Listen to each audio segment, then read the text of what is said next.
It looks good. Good. All right, so welcome everybody. Excited to see you. Jenna, if you could go to the next slide, please.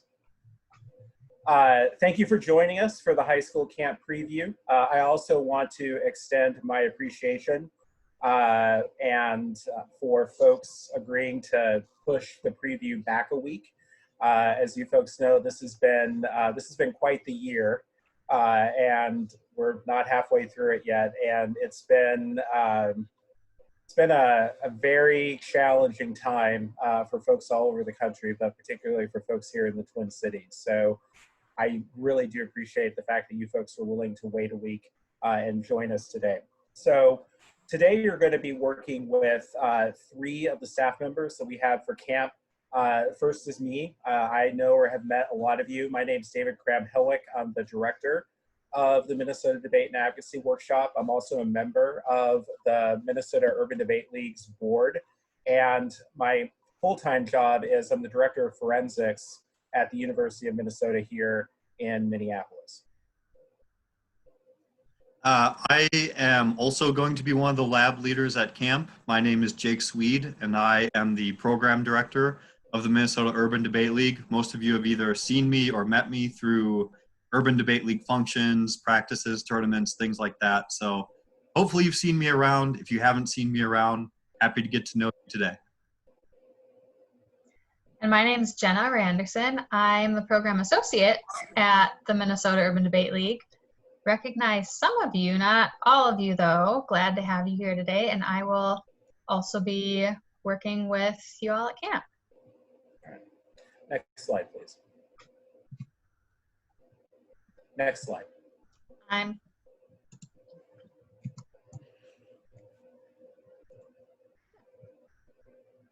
There we go. All right, so just a couple of ground rules for the presentation today. First, we very much want you to participate. One of the things that we like about Zoom, Google Meet's not quite as good at it, is that we think it's a lot easier for folks to chime in and answer questions. Second, I ask that you be respectful of both yourself and others. We're probably going to be talking about some things where folks have really strong opinions, and those opinions might differ from one another. And one of the really great things about debate is it teaches us how to have good conversations about really tough issues, which definitely applies to the criminal justice reform topic that was selected for the National High School debate topic next season. If you have any questions, you should feel free to ask them in the chat now.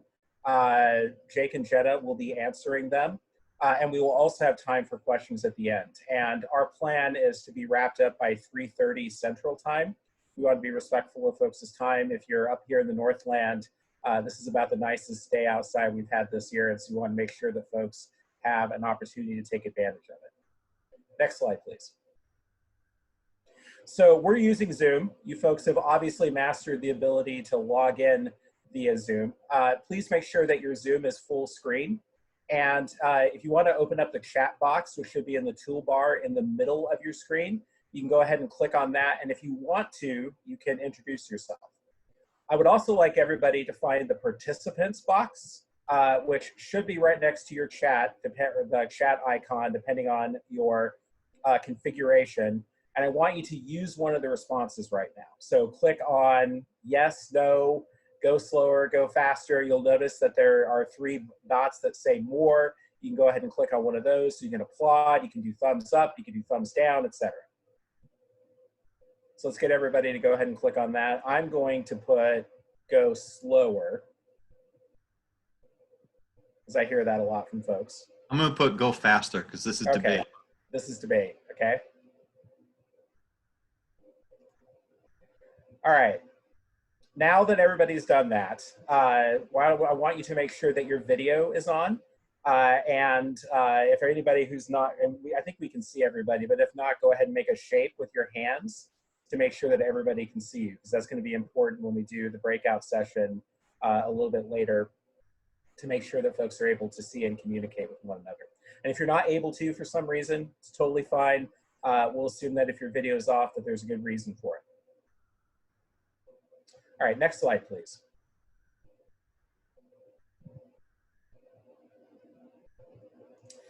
So as an overview, right, good second rebuttals have effective overviews. We're going to talk about some of the upsides of online debate camp.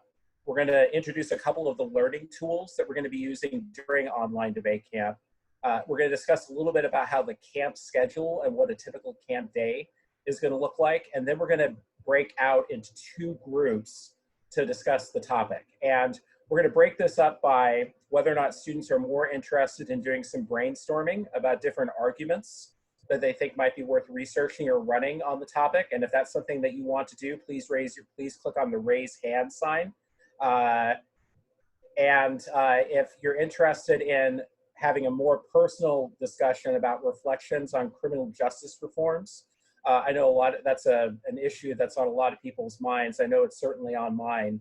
Please go ahead and click on the coffee mug, because Jake and Jenna are going to make assigned breakout rooms based on whether or not you've raised your hand or on whether or not you're interested in raise your hand for topic brainstorming, or whether or not you're interested in engaging in personal reflections on criminal justice reform. And there's no wrong or right answer. Some people are in a good place to talk about how they feel about what's going on right now. Some folks may not be as interested in that, or maybe more argument focused. So please pick one so that we know which breakout group to put you in. And then we'll go ahead and make those assignments once the breakout rooms are ready. So if you haven't yet signaled, take a minute to think about it. And then please make a decision one way or the other, whether or not you want to do the brainstorming or the personal reflections. And then the last thing that we're going to do is we're going to have time at the end to answer any questions that you folks might have. That may include questions that people ask in the chat, because they might be questions that Jake and Jenna decide are ones that everybody at the camp would like to hear the answer to.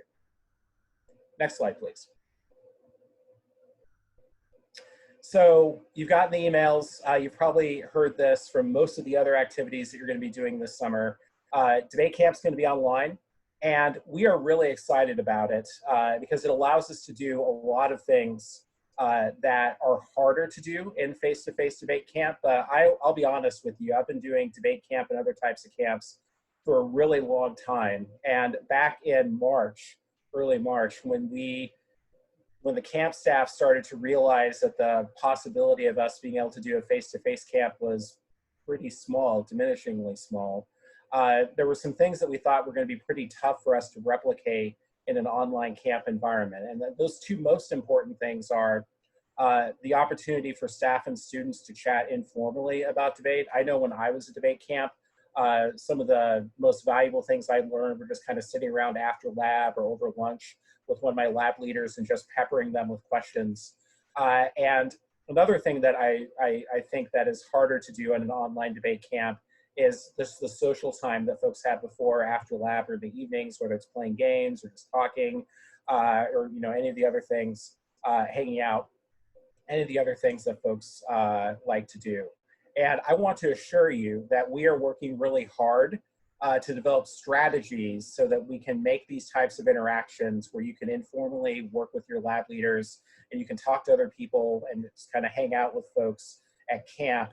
We want to make those sorts of things possible. And so one question that we have is, and perhaps you can put the answers to this in the chat, is what activities are you doing now with your friends in order to socialize that you think we might be able to incorporate into online camp as a way to be connected and to get to know people better in a camp environment? And that can include anything from online games that folks play to maybe having breakout rooms that we host in the evening that either partners can work with one another or groups of students can go ahead and get hooked up in. But if you have thoughts on that, please share them in the chat and we will relay those to the staff members who are, particularly Rebecca Freilich, who is working on developing these types of connection opportunities that folks will have at camp. And as a reminder, raise your hand or click the coffee cup to decide what breakout room to go to. Next slide, please.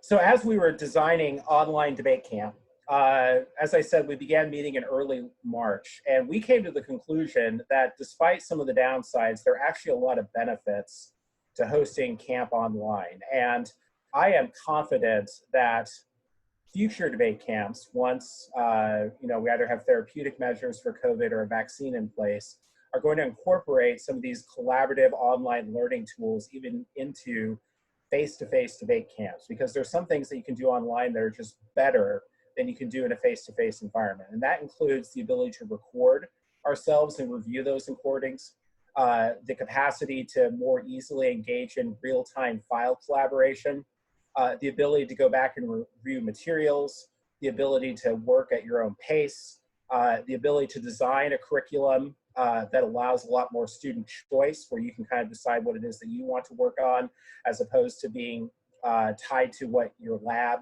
you know, the other 12 or 15 folks in your lab are working on.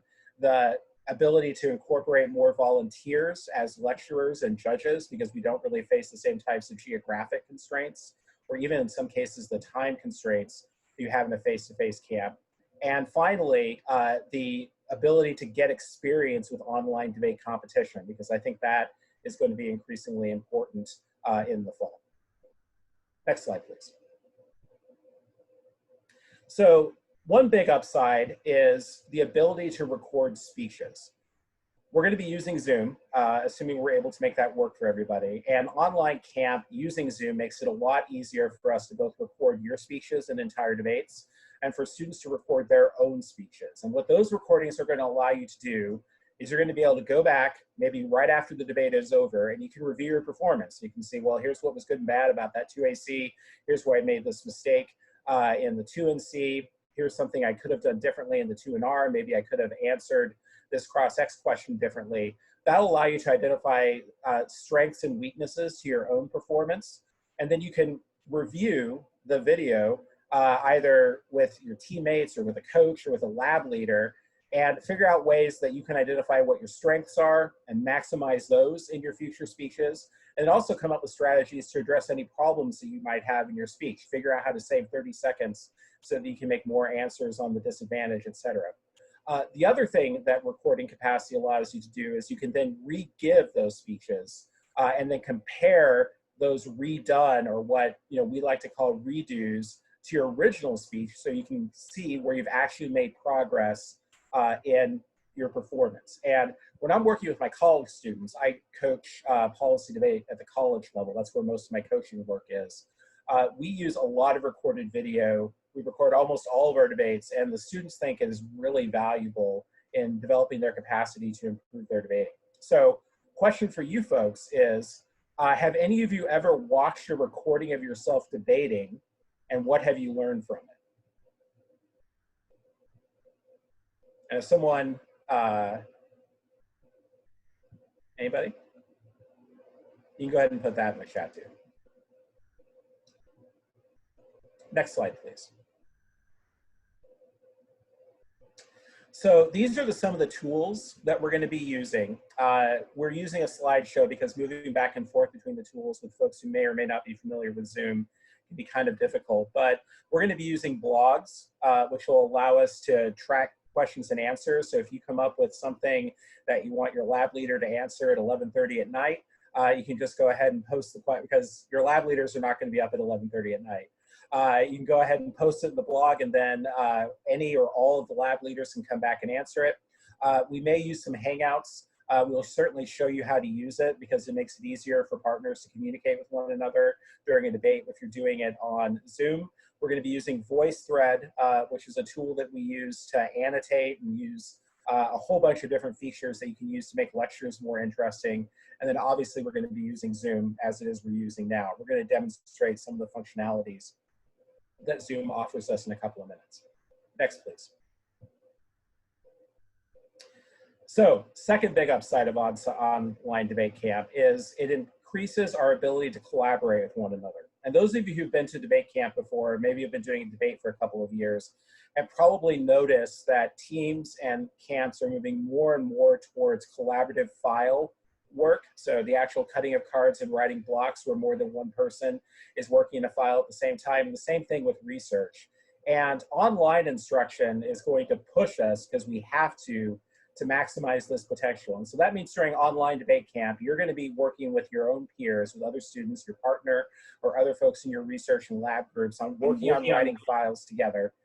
You're also going to have an opportunity for students and instructors to work together on file writing and research. And so we're going to show you how to use tools like Google Docs and OneDrive, which is the collaborative file sharing software that's embedded in Microsoft, to make it easier for you to work together on writing files.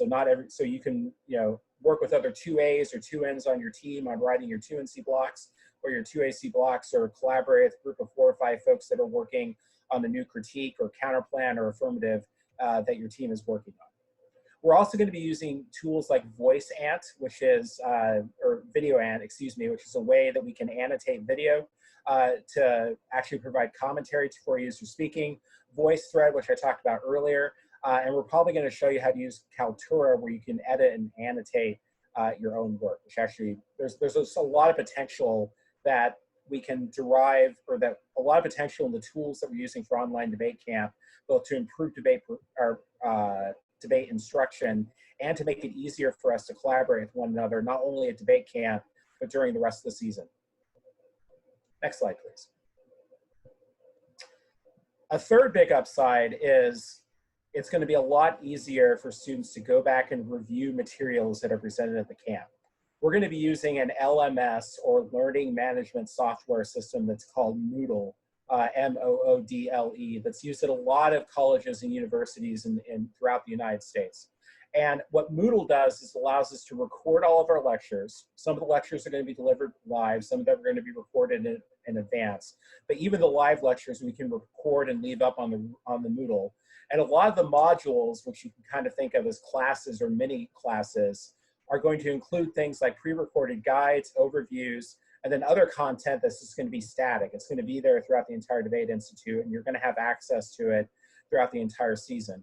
These modules or mini classes are also going to include short assessments. These are not tests, this is not school, but they are ways that you can check to make sure that you're retaining the information that you need. So for example, learning about the difference between decriminalization and legalization of drugs, which I think is going to be a major issue that's going to be talked about on this topic.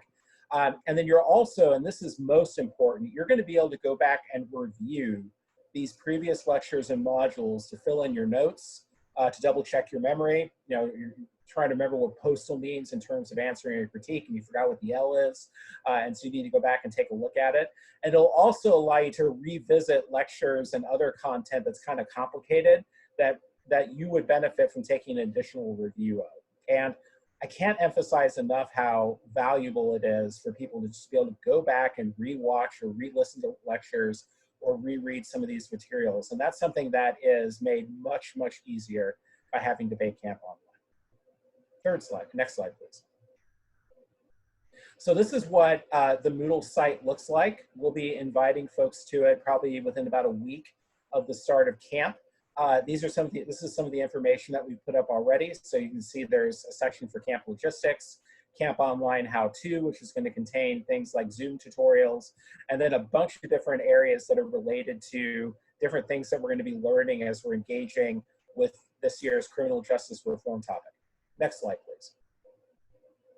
And so then this next slide is an example of a module that you might be reviewing at some point over the course of camp. So for example, the issue that this deals with is the drug legalization affirmative, which I think is something that a lot of folks are going to be talking about, along with police reform on this year's resolution. And you'll notice that it includes evidence. So there's an equity advantage, some solvency evidence for adopting the Portuguese public health model as opposed to the criminalization of drugs, a public health advantage, some reading. So this paper from the Drug Policy Alliance, which is a very comprehensive assessment of the downsides of criminalizing drug use in the United States, reports from global commissions. And it also allows us to include things like videos that are explainers. So for example, a box video that explains the harm reduction model of drug addiction treatment. And I believe the last one is a speech from a major drug legalization component on why it is that we should consider legalizing drugs. And this is all content that is much easier for us to both organize in advance and set it up so that during camp, whether it's during some of the work sessions that we have during lab, or on your own time, either during camp or after camp. You can go back and review this, and you're gonna have lab leaders that are available to answer any questions that you might have. So what this does is it allows you to see this material and then go back and review it whenever you think you need to. Next slide, please.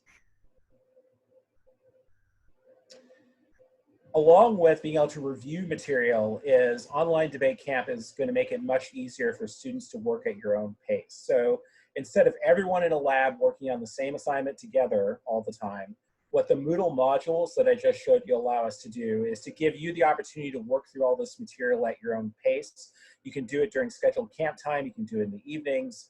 If you're a night owl, you could be working on it till midnight if you wanted to. And during camp, instructors are going to be available to answer any questions that you might have about the material, both during the office hours and during lab time that we have set up. So is everybody set up in the breakout rooms, Jenna? All right, so raise your hand if you're a morning person on the chat. I don't see many morning people. I'll raise my hand. I have to be, because I have young kids and they're morning people. Who's a night owl? All right, let's go ahead and wipe that out. Raise your hand. Who's a night owl? So if 8 a.m. is not the best time for you to do your best work, but you want to learn more about mass incarceration or Afro-pessimism or abolition pedagogy, and your debate round's over in the evening, you can go back and say, hey, I want to read these articles or watch these videos on abolition, and I'm going to pop in to the office hours to ask Jake or Dave or somebody else, any questions that I might have about it. And that's something that I'm really excited about. I think that we are going to be able to use CAMP to create an archive of material that you're going to be able to access throughout the entire season, both to better understand your arguments, better explain them, and develop more effective arguments, both for advocacy work that you might be doing or in debate rounds. Next slide, please.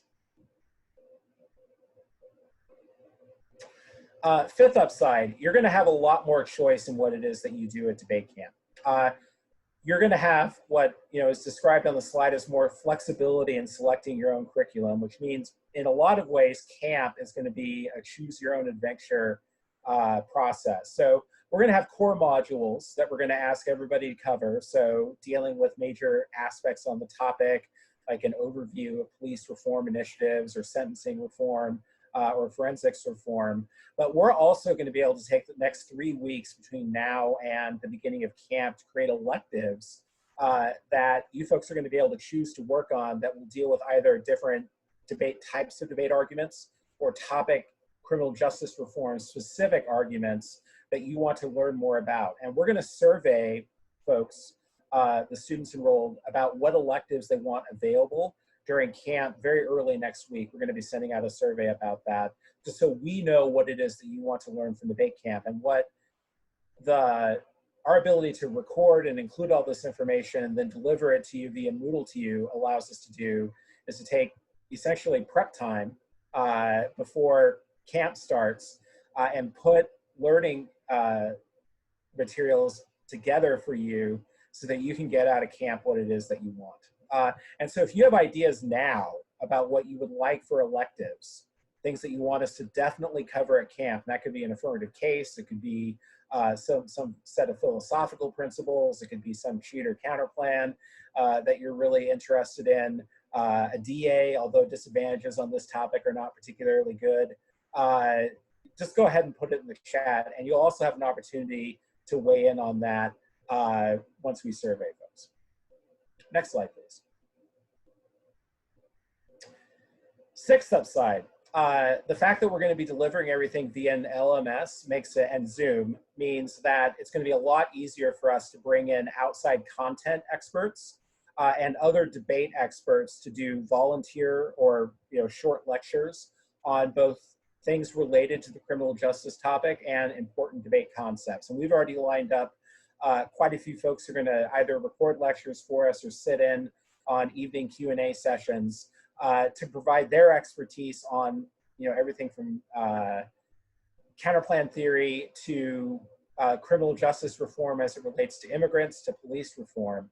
And one thing that is really cool about the MNUDL is it has a lot of board members with direct practical legal expertise in criminal justice reform. And so we're going to be asking those folks to give a little bit of time to you to help you learn about both a debater's perspective on criminal justice reform and then a practitioner's perspective on criminal justice reform.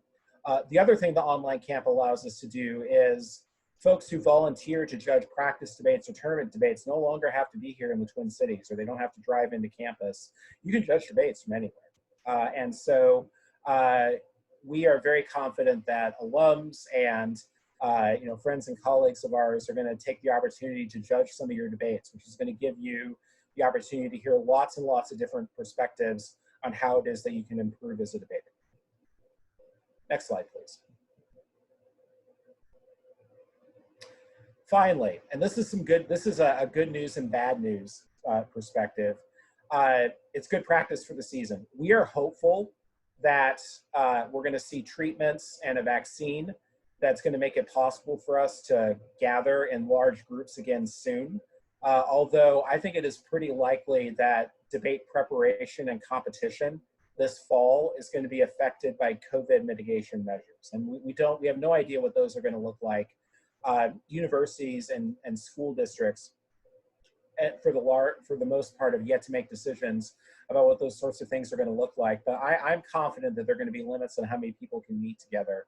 And so what doing debate online at camp is going to allow you to do is be able to debate more effectively and then prepare for debate, work on debate more effectively using teleconferencing platforms with your teammates and coaches during the season. So you're going to be familiar with Zoom and the other types of platforms that folks are going to be using, and that is a real upside of doing camp this summer. Next slide, please.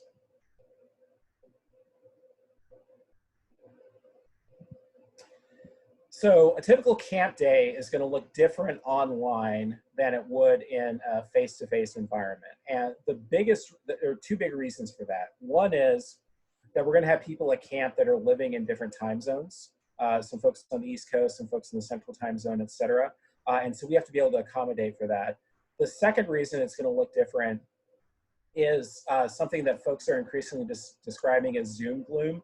The more time you spend on teleconferencing like Google Meets or Zoom, it can be really fatiguing for people. And so what our plan is to break the debate day at camp up into 3 blocks where you have a mix of intensive interactions where you're working with people like on Zoom, like we're doing right now, where folks are listening or talking to one another live, and then stepping away either to take a break or to work on something at your own pace. And so, for example, the morning block is going to include a short lecture where we introduce a concept that we're going to be talking about as a group for the entire day. Those lectures are going to be much shorter than you would typically see at a face-to-face debate camp. That's going to be followed by breakout groups where we talk about, in smaller groups, practical applications of the things that were discussed in the lecture. And then we're going to break up and we're going to do some synchronous work where you're working face-to-face with somebody on speeches while other folks are working on self-directed learning modules that are based on the lecture. So for example, I might give a lecture in the morning about the problems around qualified immunity for police, which may be something that you've heard about in the news. So I would do a rundown of some of the major issues of it. We then do breakout groups where different lab leaders would be able to answer your questions about it. And then we would break up to do into even smaller groups to do some speaking exercises, maybe brainstorming a 1NC against a qualified immunity affirmative, or working on 2 AC blocks or 2, 3, 4 debates or speaking drills. And then while folks are doing that with a lab leader, other people kind of take a step away from Zoom and then be looking at some of the materials like evidence or videos or just other types of like block writing or other things that they might be doing on their own, so that you're not plugged into Zoom all the time. And then we're going to do the same thing in the afternoon. So, lecture, get everybody together, do breakout groups, but the modules in the afternoon are going to be self-directed electives. We're going to let you folks pick what it is that you want to work on. And for folks that are doing both the core and extended camp, a good chunk of the time that you're going to be working during, once you move from the extended into the core, the second session is going to be elective driven. So you're going to have a lot of flexibility in terms of you deciding what it is that you work on. And then the third block is we're going to set up practice debates or other speaking exercises late in the afternoon. And then after that, you're done for the day in terms of in terms of needing to be attentive or online communicating with folks. We are going to have staff members hold office hours in the evening. For folks that are on the West Coast, office hours would be a good opportunity for you to maybe skip the speaking exercise in the morning and do a makeup with the staff members that are in office hours. We'll just have an open Zoom meeting that folks can pop in, and we can either have group discussions, or you can ask questions, or we can create breakout rooms where you can go socialize with students or work with your partner, or do whatever it is that you want to do. But that's what a typical camp day is going to look like. Next, please. So what does lab time look like online? The traditional organizational strategy for a lab is that you do some group activities together, and then you break out into smaller groups to work with a smaller number of lab leaders. And lab is going to be made up of those same types of exercises that I was talking about before. So you're going to be doing group discussions, you're going to be doing speaking exercises, and then you're going to be doing self-directed modules on the Moodle site, where again, you're going to have the opportunity to ask questions of any of your lab leaders. Next slide, please. Lectures online are going to be provided in 3 different ways. Some lectures are going to be synchronous. So the lectures at the beginning of block 1 and block 2 every day are going to be live, although we will definitely be recording those and uploading those as soon as we can, so that folks that miss them or want to go back and review them are able to do so. They're also going to be asynchronous, which means not delivered at the same time that they're viewed. Mini lectures that are going to be integrated into the Moodle modules. So you might see 4 or 5 minutes where a lab leader is giving an explanation of how one refines search terms, or uses particular verbatim functions, or discusses a different set of arguments about the dangers of mass incarceration. And then third, there's going to be a lot of elective content and debate theory and practice pre-recorded lectures that you can view on your own if you so desire. Next slide, please. As far as debates go and speaking exercises, our plan is to primarily use Zoom breakout rooms for both practice and camp tournament debates. I've been involved in a number of beta tests for the National Debate Tournament, which is one of the major college debate organizations, and then tournaments that happened both last fall and this spring. And those tournaments show that this model works well for small and mid-sized tournaments. If you're debating at online tournaments in the fall, it is likely that you'll use something like the TOC use, which is the classroom.cloud platform. The NSDA is developing something that's similar to that called, I believe they're calling it Campus. So you may use those for some tournaments, but my guess is that a lot of kind of smaller tournaments, 30 teams or so, might be using Zoom, and we'll be practicing that at debate camp. And as details are finalized about how classroom.cloud or what the NSDA model looks like are finalized, we'll give you folks some tips on how to use those platforms effectively as well. Next slide, please. All right, so you're going to be assigned to breakout rooms. One breakout room, we're going to do some topic brainstorming. The second breakout room is going to address, give folks the opportunity to reflect on where they're at on criminal justice reform, this year's topic. And then we'll come back here at 3:20 or so and give you folks an opportunity to ask any questions that you might have that didn't get answered in chat, or that Jake or Jenna think we should answer for the full audience. So please go ahead and accept your invitation to the breakout room, and I'll see some of you in just a sec.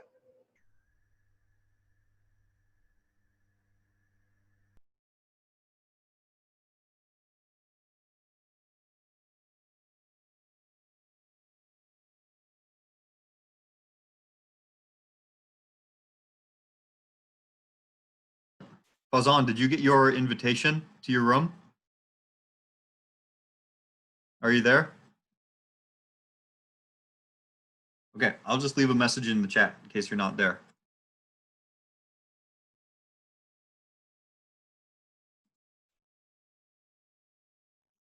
There he goes. Woo.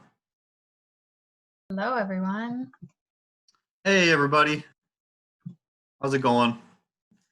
So like Dave said, this reflection room is less about making arguments on the topic and being like, oh, I'm so excited about this app or this K or whatever. It's fine if you feel that way, that's good. But this room is more just about like checking in to see where people are and like you know, what we know about the topic, what we feel about the topic, and just sort of doing more brainstorming around what does the criminal justice topic actually mean outside of debate arguments. Just where are you at? So for context, not all of you are from Minneapolis or St. Paul or Minnesota, the metro area. So obviously you are probably aware of the George Floyd situation, cops murdering George Floyd. So that is influencing a lot of the discussion and feelings that are happening here in Minneapolis and with many people who are going to be participating in the summer camp. So we figured this room would be a good place for people to talk through where they are with that or with other issues. I know if you're like me, you probably spend way too much time on Twitter and Instagram and whatever you youths use for social media now. And there's a lot of content on there about the George Floyd protests and everything that's going on. So if you feel a little burnt out about that subject and maybe you don't want to participate in it, that's totally cool. You can check out for that.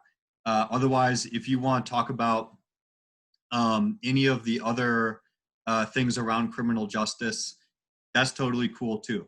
So whatever thoughts you have are definitely accepted, and we're open and welcoming of them. And obviously, like Dave said before, we're all going to have different opinions on this topic. So just trying to be respectful of what everybody thinks and what everybody is bringing to the table would be very good. So it looks like we have 9 people in our room here, which should be right. If you decide at some point that actually you want to join the discussion where they talk about actual debate strategies and arguments, just tell me in the chat or unmute and let me know, and I can move you anytime you want. So it's no problem at all. All right. Just first thing to sort of get us started, because I know a lot of us don't know each other and we're all on a weird platform.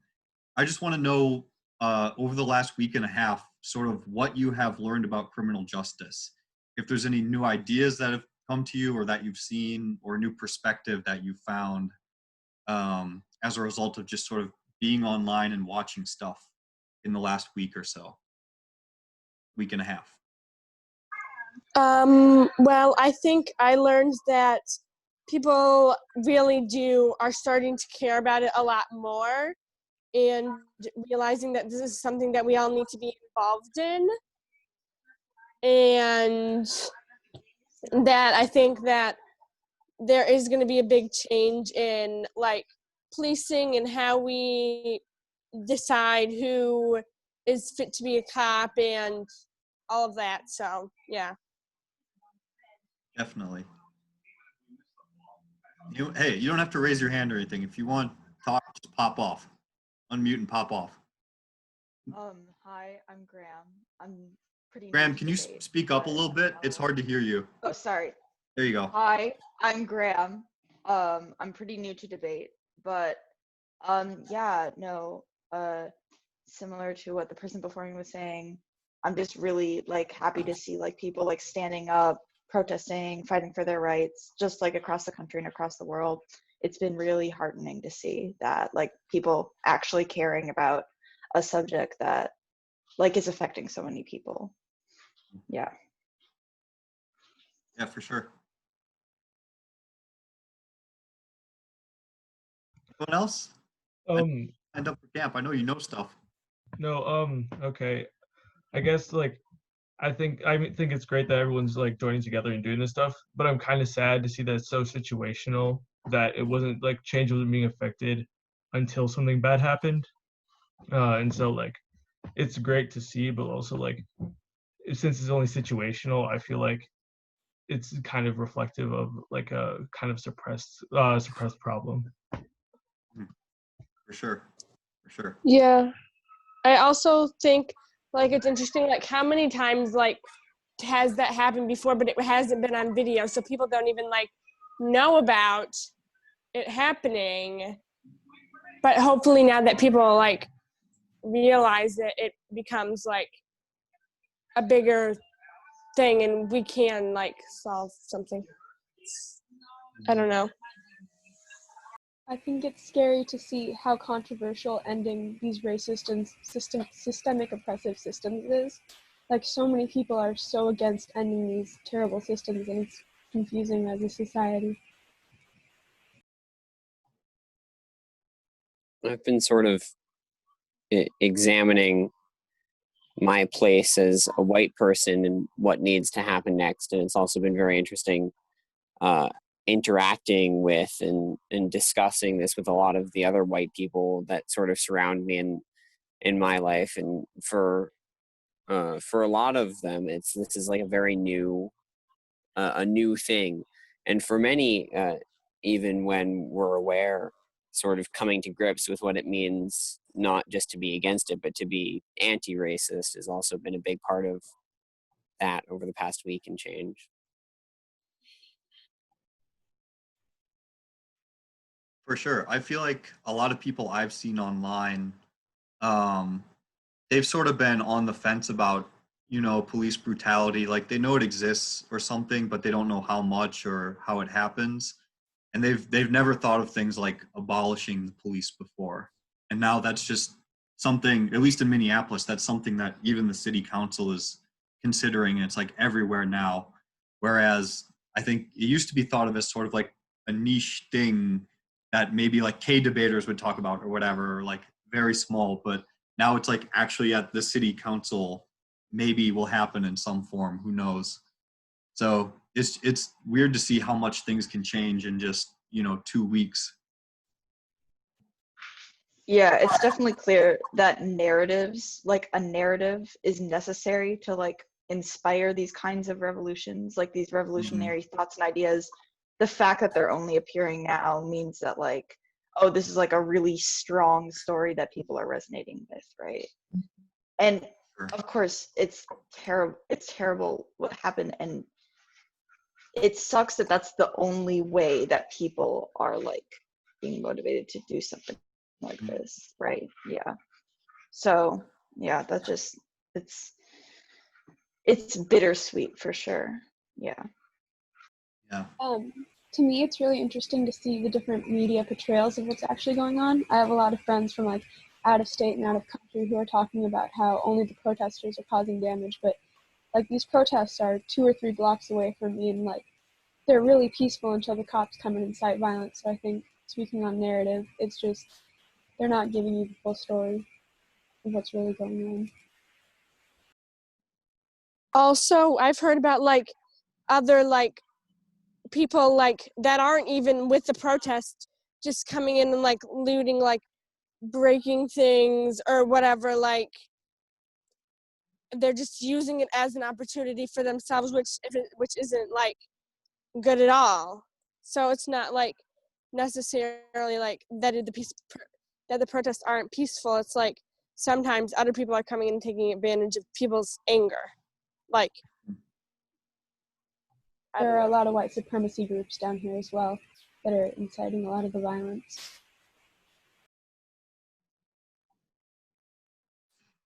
Yeah, I live near Lake Street in Chicago, and I can tell you the first day it was like very peaceful and nice, and then the succeeding days there was a lot more police presence and a lot of vehicles with outside state plates that suddenly just started showing up.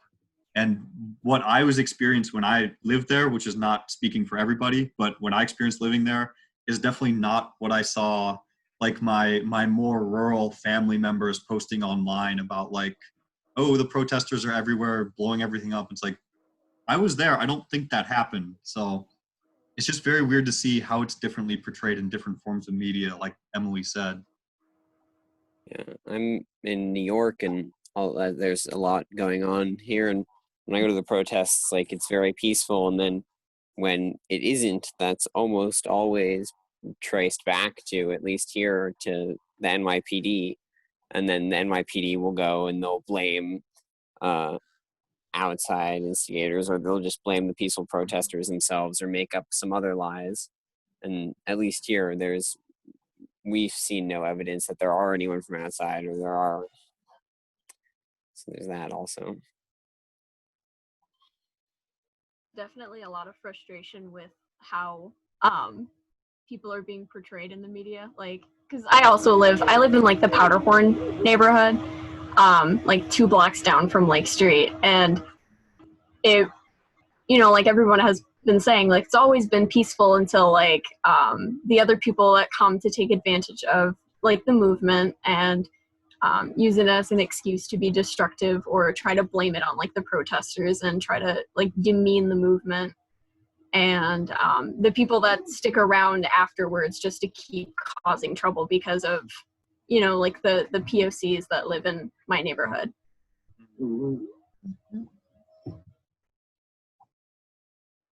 But also, No, go ahead, Emily. Go ahead. okay, I also think that like I've seen things that like not all police officers are like doing like bad or harmful things. Like some police officers are even like protesting with them or like taking a knee, and like we just need to figure out a way to like separate like good like police officers from the ones that are not doing good things or using their power in bad ways. But it's an institutional problem. It's not, it doesn't come down to a matter of whether or not there's a good cop or a bad cop, quote unquote, because if you have 1,000 good cops and 10 bad cops, and the 1,000 good cops will lose their job or be punished or just won't stand up for whatever reason when the bad cops do something, you have an institution with 1,010 bad cops multiplied however many hundreds of times across America. So I don't think that distinction is really important when it's the system that we're going up against. Right. Like, I saw a speaker, I can't remember her name, but she was talking about like everyone is telling her like, oh, my relative's is a cop and they're like great and stuff like that. And she was mentioning how like that's good for them. They're in the wrong profession, right? Because the police force was built as an institution to oppress minorities, to oppress Black people around this country. And yeah, I thought that was really interesting. Just like, yeah, just kind of building up with what the person before me was saying. Just like, yeah. What are everyone's opinions on ACAB? All cops are bastards. Yeah.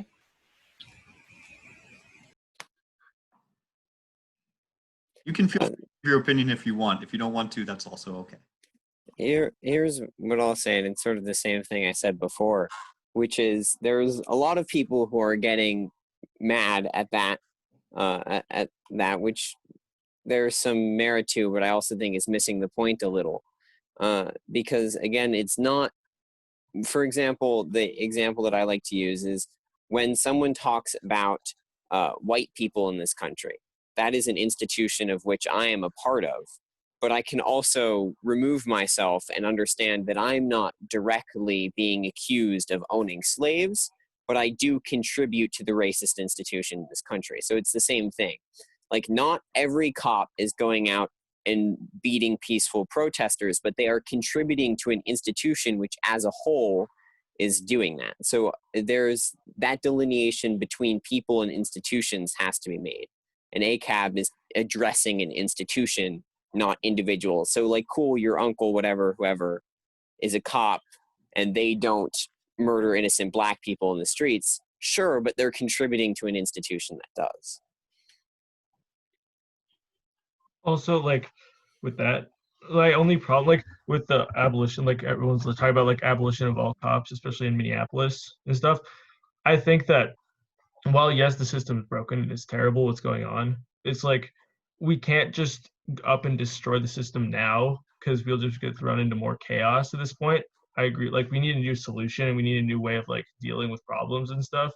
But by just throwing, like, just putting more kindling on the fire that is already going on, you're just going to throw more chaos into like what's everything's going on.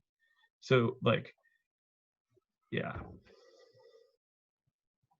See that some council members were thinking about implementing social workers or dispatching social workers rather than cops to things where like mental health emergencies, to sort of, I guess, reduce our need for policing, so that we can sort of I guess, transition into like a better form of community protection and community order.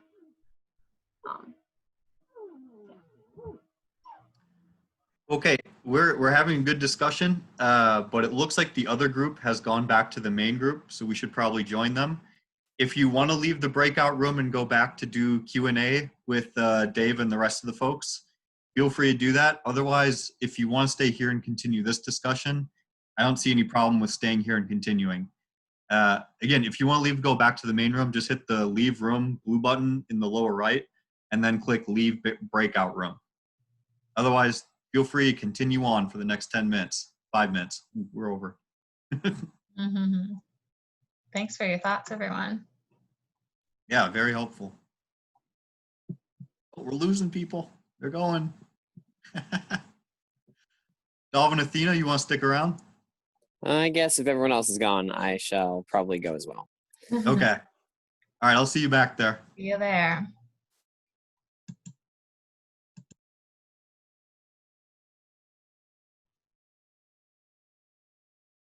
Okay, we're all back. And you're muted, Dave. All right, I've been talking to the microphone muted for a minute and a half. This is one, yeah. So, and I've been Zooming full time for 3 months, so it's going to happen to you folks at Debate Camp. So that is the body of the presentation. I hope you folks have a better idea of what your online camp experience is going to look like. It's going to be different. Some ways it's going to be better. We emphasize those in some ways. There's a lot of work we have to do to make sure that the ability to just kind of talk and hang out with folks is something that we can make possible. But I do want to give you folks the opportunity to ask any questions you have about how camp's going to work, or the schedule, or arguments, or any of that sort of thing. So feel free to unmute your mic and just go ahead and ask it, and either Jake or Jenna or I will answer it.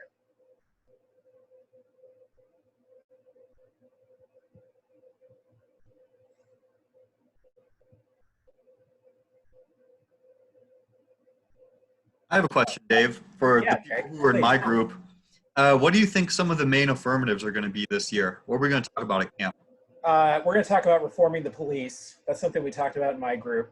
Lots of different ways to do that. I think it was Benji talked about a lot of problems in forensic science, either with eyewitness testimony or then other examples of like DNA evidence, the electronic collection of evidence, predictive policing. It's the idea that police are using big data models that are derived from social media and other sources to decide where to send police officers, which in some ways makes it seem like you're assuming people are going to be criminals because of what they post on Facebook or Instagram. That's kind of scary. Folks are going to talk about that.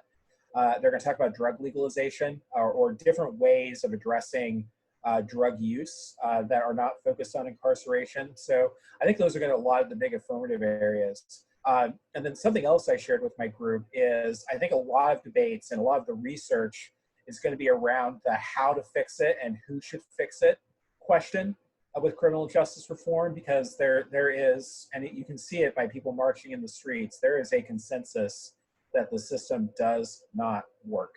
And especially does not work for Black people and Indigenous people and people of color. And so we need to do something about it. And so, this is a moment where, we can both combine, whatever, activists or impulses that you have, in your own lives, along with, kind of your academic work and have those two things inform each other. And that's something that I'm really excited about. I'm actually very interested to hear what you folks have to say, because these are problems that have been around for my entire life. What's going on right now is very similar to some of the events around both the beating and then the trial of the people who beat Rodney King in Los Angeles that happened when I was about the same age that you folks were. And some things have improved some, but a lot of it's the same. And I think we need new perspectives on long-standing, decades and hundreds of years old standing problems that we have to fix. So I want to know what you folks have to think about that, and I'm really excited about the opportunity to work with all of you this summer on exploring these questions.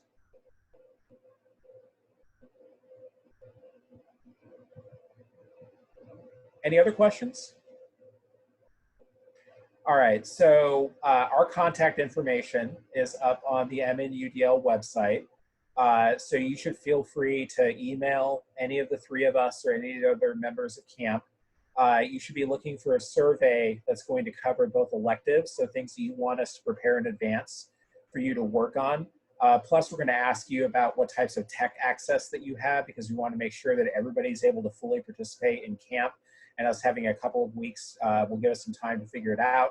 I can assure you that if you have a Chromebook, Zoom now works on Chromebooks, so that's good. That's something we've tested. But I'm really excited. We're all pumped to work on this. It's going to be different. We're going to learn a lot. We're going to make some mistakes, but we're going to be better for it. And so I hope everybody has a good day. If you're up here in the north, and you can,